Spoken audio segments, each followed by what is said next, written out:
we had like this cable hooked up to our mixer, and it was kind of like a bad cable. And all of a sudden it went, and we were right in the middle of the show and they were talking.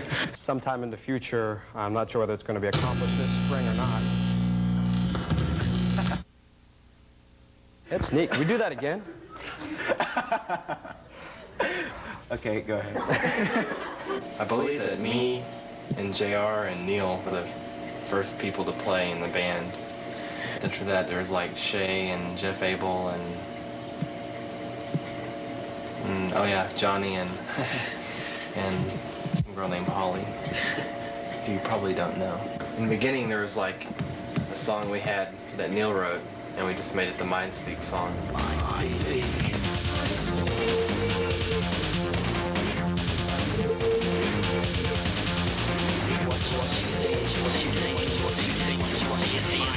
And then towards the end, I did one when I got this keyboard for the show, like got samples saying Mindspeak, stuff like that.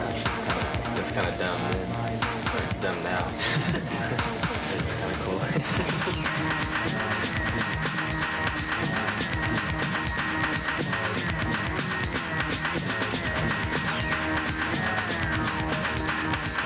Okay, let's talk about Nagada. It's a double nip.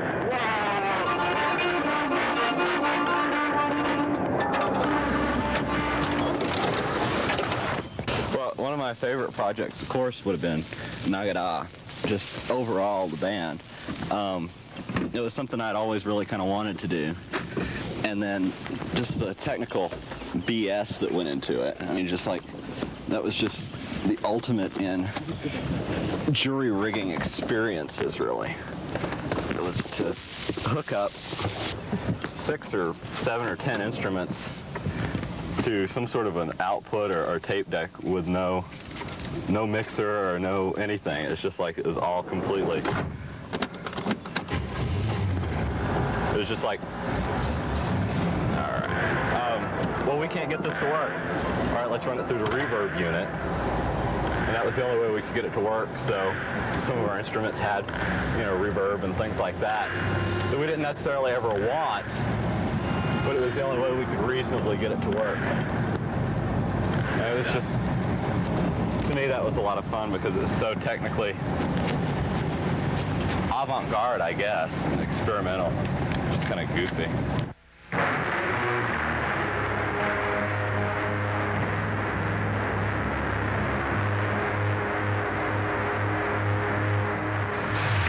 Nagada is a crazy, really weird industrial band that kind of makes no sense.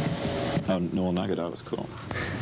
No, my favorite Nagada setup was the second one we did on Mindspeak 6.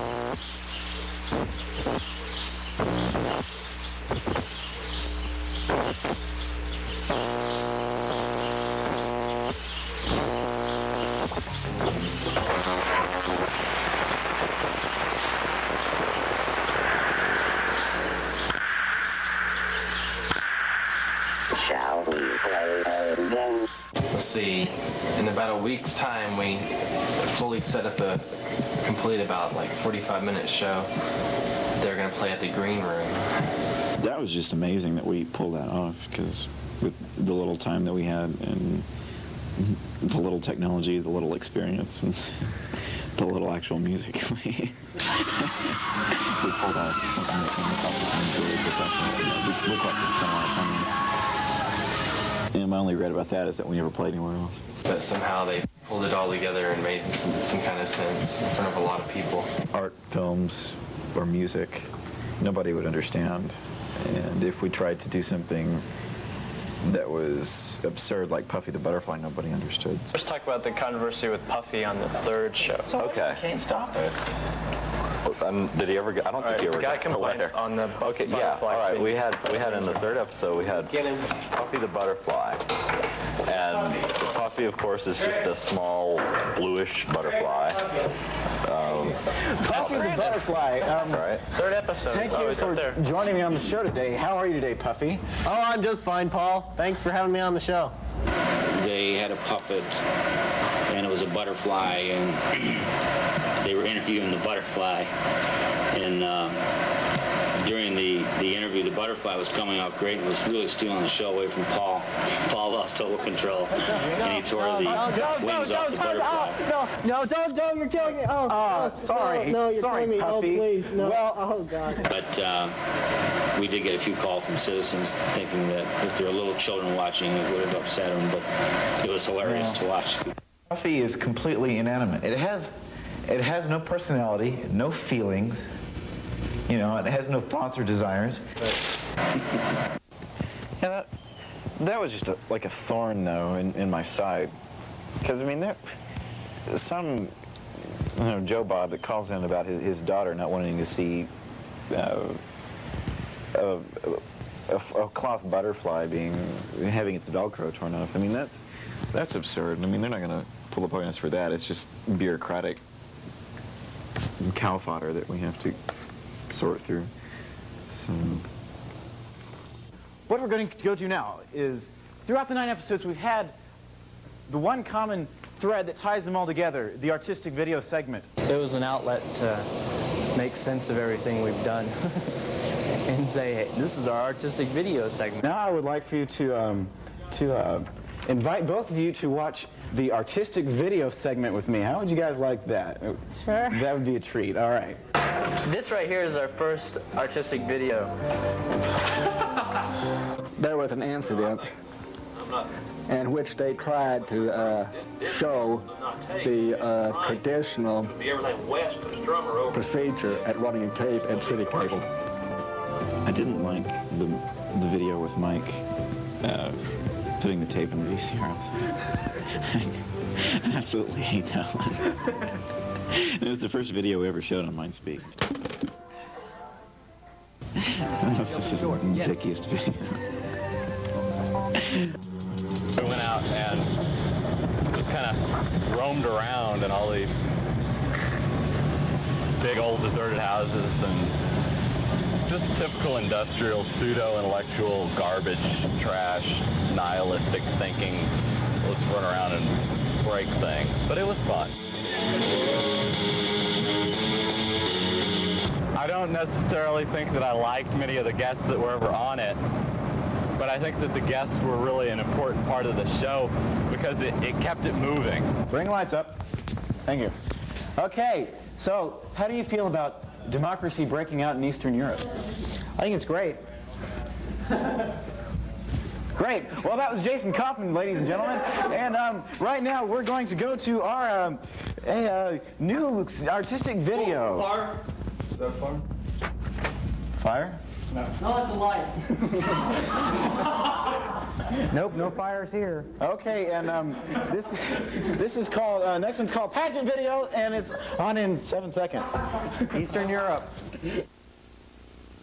My worst guess was Jason Kaufman because he was purposely trying to compete with me throughout the whole show. It was neat to see the ego clash in between Paul and Jason where they were both like jockeying for position as star of the show. And that's not really something you expect to see too much from the guest. Paul was real, I think he felt kind of threatened by the fact that somebody else was trying to pull as much focus as he did. You're on live television. Wow. Call-ins always annoyed me. At the end of the show, we'll have our call-in segment where you, or the viewer, can be the guest. I know they became important later on, but it was just like, for the whole time that we were doing those, to me, it never really meant anything because it was just like, it was so inane and top 40s, and everybody, we were always so anti-establishment and anti-this and anti-that. But that was like, to me, epitomized just about everything that we made fun of. All right, now it's call-in time on Mindspeak where I will answer your questions. All you have to do is call 581-9079 and I will answer your question here on the air. All right, those calls are just coming on in. Yahoo! All right, let's go get those phones. I think my favorite is number 7, Mindspeak 7, because it was the one that had all the successful trivia questions in it. But right now I have Liz Olson on the phone with the answer to our next trivia question. Hello, Liz. How are you? Hi, Hi, Paul. How are you? Pretty good. Good. Do you know what the answer to the trivia question is? Yeah. Okay. Who was the mysterious lady that committed suicide in the last episode of Twin Peaks? Josie Packer. Very good. Yahoo! All right, we're going to get that prize to you also. Thanks a lot, Liz, for calling. You want some more some more candy. All right. Well, thank you very much for your call and have a good evening, dear. Hi, Dad. Good night. Hi, Paul. Yeah, I won. That was cool. Paul had a call-in show one day, and it was all about Twin Peaks, and you had to call and answer the questions. And I had no idea what I was answering because my sister was the one that gave me all the answers. I called in and answered, and I won. Are you filming me? No. Okay, good. I could hear myself echo when it was pretty weird. You know what I mean? Because I knew I was talking, and then I heard it on TV. And it sounded really weird, but it was funny because I was giggling like I am now because I was real nervous even though nobody could see me. I was all like, hee hee, on my TV, you know what I mean? It was kind of odd. I can't hear you, Paul. You can't hear me at all? I can hear you on the TV. Okay, well, you can't hear me over the phone. I'm sorry about that. I enjoyed some of the interviews that Paul had. People call in and tell us about they their were problems, great. and we tell them where they can call and get help, professional help. How did Teen Talk get started? Teen Talk was started 3 years ago by 9 United Way volunteers. They were teens who went to Washington, D.C. When they came back, United Way asked them if they wanted to do something for the community, and they said, yeah, we want to establish a sort of hotline. My favorite guest was Shannon McCarthy because she actually did something that was worth interviewing her for. I mean, she was really good. The interview she gave, I like that.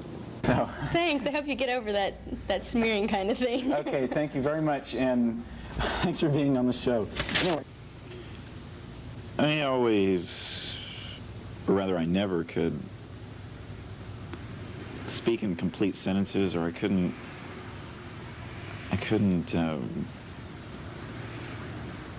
articulate smoothly throughout any show, so I was always upset about that.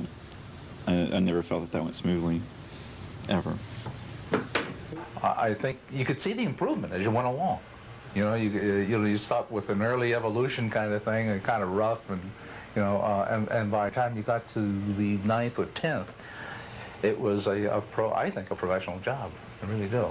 I enjoy doing it live because there was extra added pressure. Well, there's a war going on in the Middle East right now. Do you have any viewpoint or anything on that? I'm not a warmonger, but once we were finished with the shooting, it was over.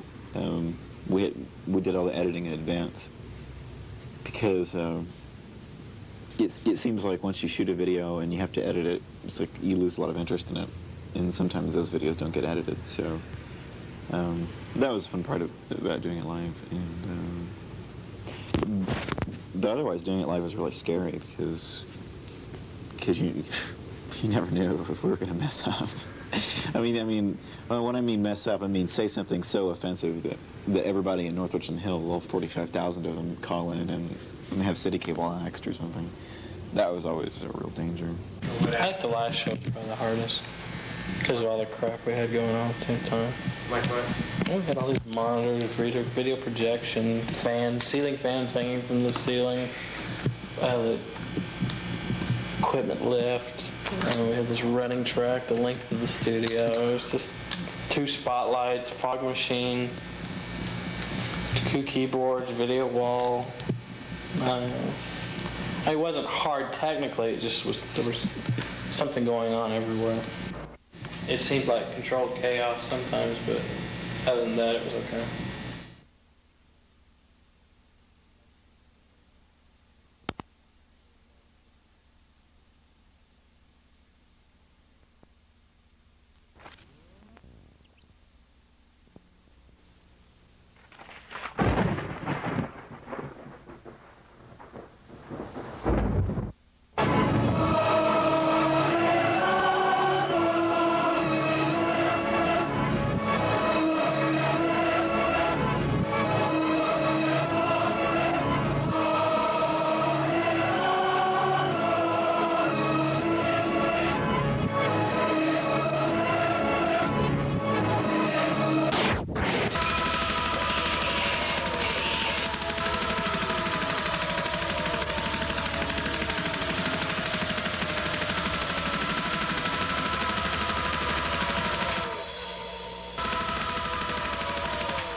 On the night of March 13th, 1990, at 7:30 p.m., Mindspeak was born. The Mindspeak Band. Thank you very much. Tonight is Tuesday night, March 13th, and it's 7:40. It was aired over cable to all citizens of North Richland Hills. In later times, there were 9 other episodes of Mindspeak. Walls come down and don't influence competition. Democracy breaking out in Eastern Europe. Prejudice is unconstitutional. Children's theater. Apparently there was lightning hit close to the 30th school. anniversary of Richland High School's existence. Alton beat Richland the first time in 15 years. Back home, if we go to war, if we don't go to war. Living peacefully as normal. President Bush say that there's going to be no draft, so Police brutality in the city of Los Angeles. Coverage of World League football. It's a peace rally at the Fort Worth Water Guard. Amidst a federal budget deficit and a recession. We'll show some of the construction that happened on the theater. Solar eclipse that will probably be seen. Crews continued working downtown today, setting the stage for Saturday's spectacular show of lights, lasers, fireworks, and music.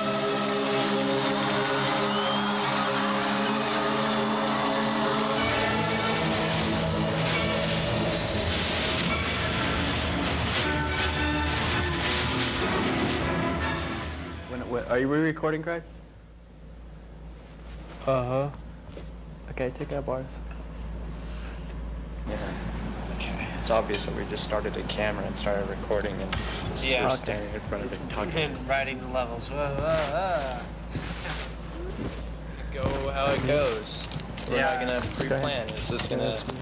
We're just, you know, we have cameras there and they're recording us and we're talking. And if someone wants to get up front of the camera for a second, they can get up front of the camera. Okay. Or if they want to sit there and lie on the table. Or So we're on both sides of this. We're not just. It's obvious that we're doing the documentary. Yeah. This is definitely a change. We're usually behind the camera doing stuff, and that's what the gist of the documentary is about, us being behind the camera and how much we love this wonderful piece of the world and how much we like to get interested in it. But the main thing we're going to cover is a television show we did called Mindspeak. Instead of looking at the cameras or the monitors, we'll probably look at each other. Do you think so? I think it'd be best if we just forget. We will forget. But this is just a test, so it's okay. Mindspeak actually began before we even thought of the word or even the show itself, because we were doing short video projects and putting short things together that ended up on the show. Chad and I have known each other since preschool.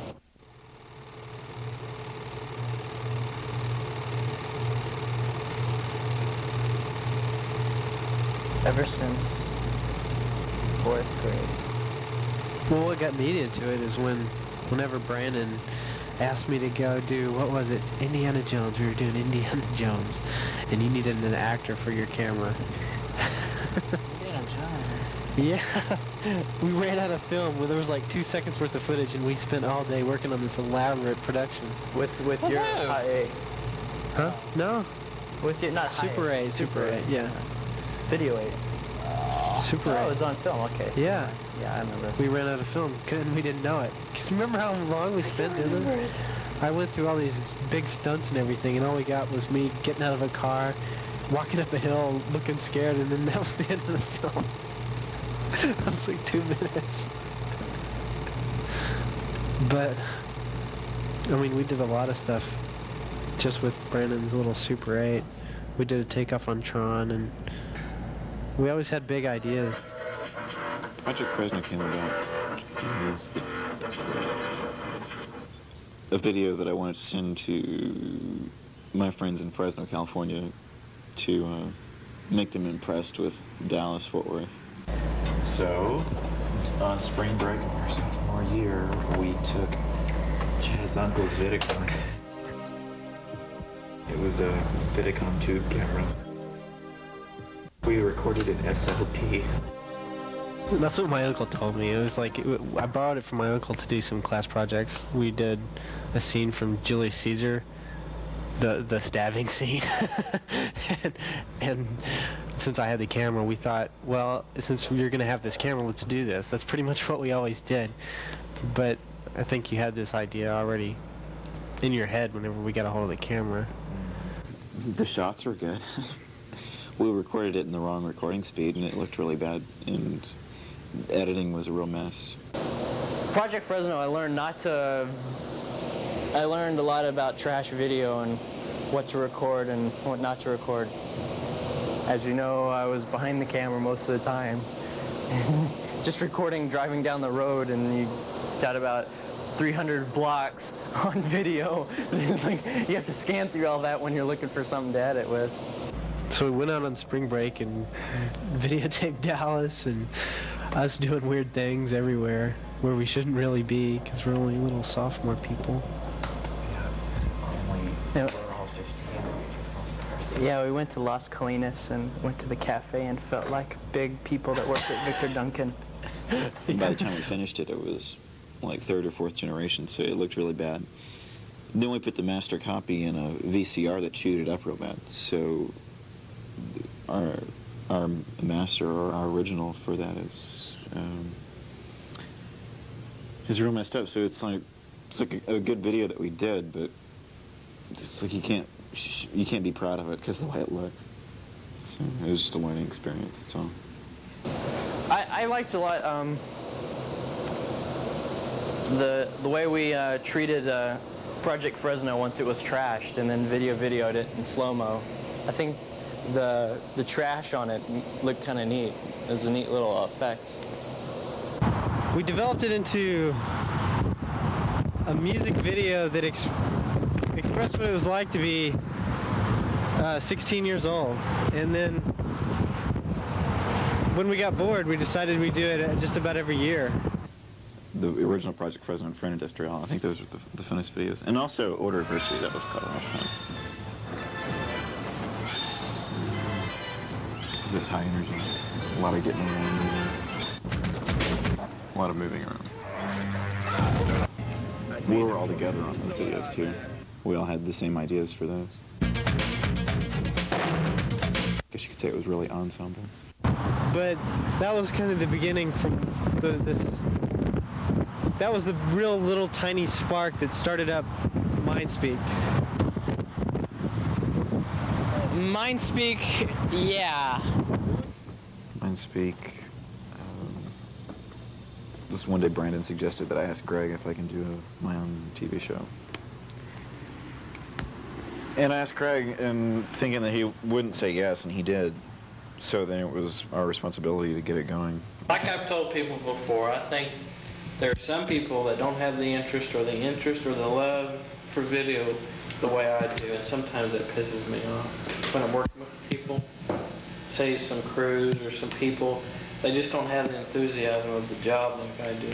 I mean, I'm up here right now, it's almost 7 o'clock at night. Craig? It's 6:42. City Cable 36. 36 is, well, just this, run by a government. Crazy. Everything about it is political. It's totally political. But don't get me started on that. Oh man, my camera's dying. Uh-oh, I'm turning green. It's not easy being green.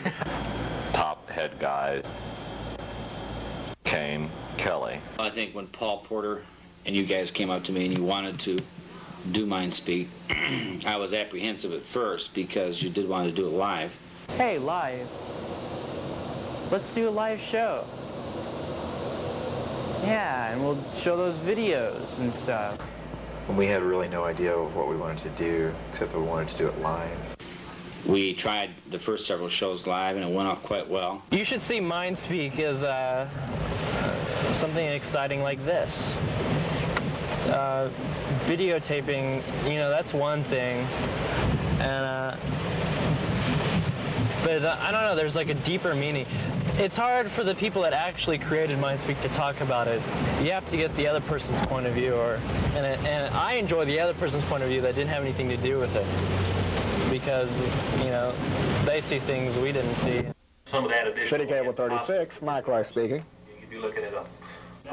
First impression of Mindspeak. It was first impression I remember about Mindspeak was when I had hit my tooth on the door of the Volkswagen and caused to lose 2 teeth, and I had a vacant space in front of my mouth. What do you think was good about it being live? It is an issue. Because you put yourself in the position that you were making a stand, and what you were putting out was actually the first hand. Ever extending Holiday Lane to the north of Bercy. On behalf of my wife, I want to thank you for... Greg did the city council meetings live, so I thought, hey, live. Mike? He can't hear me. We're down on this one. No. George, that you? Half Oh, he hung up on me. houses per acre. He wanted to know when Sonny comes on, and then he hung up. Okay. I think you're out of your minds. But, you know, really, I think it was a good learning experience for the whole group. And as you get older, I see you maturing and knowing maybe a lot more than your instructors and being very creative. So, you know, my first impression was the wrong impression. You know, because I'm a lot older than you guys, and I'm a lot more serious, and I couldn't relate.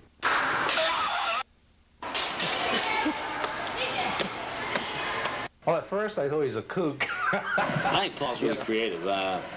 You could see him mature over the time that he spent here with us at City Cable 36, and but he's brilliant, really. I think it's kind of hard for me, being a middle-aged guy, to understand some of his ideas, but we gave him the scope and let him run with it. Sometimes he scared me. Paul is somewhat of a character. He is unique in that he has a different plane level in which he thinks. He did a good job. He did a very nice job. You could see, you know, it's amazing. You could see the changes that were taking place from number 1 through number 10. You guys actually, you know, hairstyle changed and everything changed. Clothing changed. I didn't know how to take Paul. He's unusual. And his approach was, at the times, to the extreme. But he was enjoyable. We kind of clicked, and I didn't know exactly why. And I think I know, it's because we have basically, I think, the same sense of humor. He's a little more fatalistic than I am sometimes. But it was just kind of neat because we didn't really know each other, but we'd kind of do things around school. We'd go stalking, which was always one of my favorite activities, where we would basically wait. It was before school, and we'd run up and down the hallways, hiding behind things, you know, infiltrating the school that we were already in, and harassing people. Not verbally or physically, but just mentally and psychologically, the thought of having 2 guys creeping up behind you and following you around, ducking behind, you know, trash cans and things if you turn around. It tends to bother people, and I'm not exactly sure why. Can you give me the phone number there? We like just started shooting a video right now, and they weren't even here earlier. I was talking to somebody on the phone. Okay. Okay, bye. I hate her.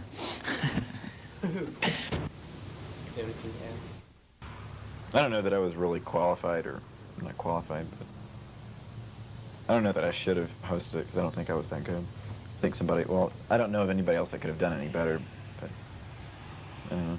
I think we could have done it differently.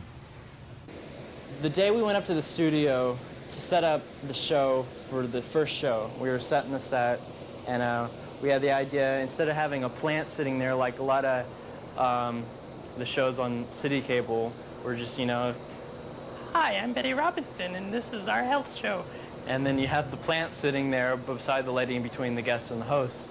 And so, you know, we want to take it like the video type of neat thing is to videotape a plant and have the videotape of a plant sitting there. It was fun just to goof around. I mean, there's this plant sitting there, and we're in their camera looking at it, still shot, and we're all just playing with the background, getting in the shot, looking and seeing if we're in the shot, and just doing all kinds of things. And did you have a pet peeve about the show? Something that would happen just about every show? Audio. I hated the audio. And that's because the interfacing with the band. I mean, they would come in with RCA jacks on the back of their equipment when everything in television or anything of any kind of quality in audio is dealt on XLR, Canon, or microphone. I mean, they're dealing with stuff that's just Radio Shack special. So. Probably ran into audio problems mainly, but you need to talk to Greg about that. Mr. Mini to XLR.